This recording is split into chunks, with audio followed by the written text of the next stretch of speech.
মুসলিমদের উপর যারা জুলুম নির্যাতন করছেন তাদেরকে বলছি, শুনুন, মুসলিমদেরকে বেশি নাড়া দিয়েন না, কারণ মুসলিমরা হচ্ছে এরকম ছাই চাপা আগুন।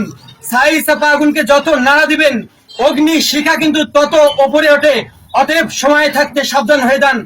আর আমার মুসলিম ভাইদেরকে বলছি, শুনুন, নিজেদেরকে যদি এই পৃথিবীর বুকে বিজয়ী বেশে দেখতে চান তাহলে নিজেদের ইমানটাকে শক্তিশালী করুন, শিরক মুক্ত করুন। কারণ আল্লাহ সুবহানাহু ওয়া তাআলা বলেছেন, ওয়ান্তুমুল আ'লাউনা ইন কুনতুম মুমিনিন, আর তোমরাই বিজয়ী যদি তোমরা মুমিন হতে পারো। অতএব হে মুমিন, যদি তোমার ঈমানটাকে আরো বৃদ্ধি করতে চাও তাহলে কোরআনের কাছে ফিরে এসো, কোরআন তেলাওয়াত করো, কোরআন তেলাওয়াত শোনো।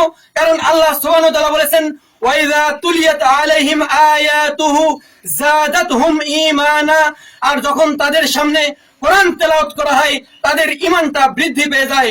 অতএব কোরআনের কাছে ফিরে আসুন, নিজেদের ঈমানটাকে শক্তিশালী করুন। বন্ধুগণ, পবিত্র কোরআন এবং সহিহ হাদিসের বাণী যদি পেতে চান পেজটি অবশ্যই ফলো দিবেন ইনশাআল্লাহুল আজিজ। আল্লাহু আকবার।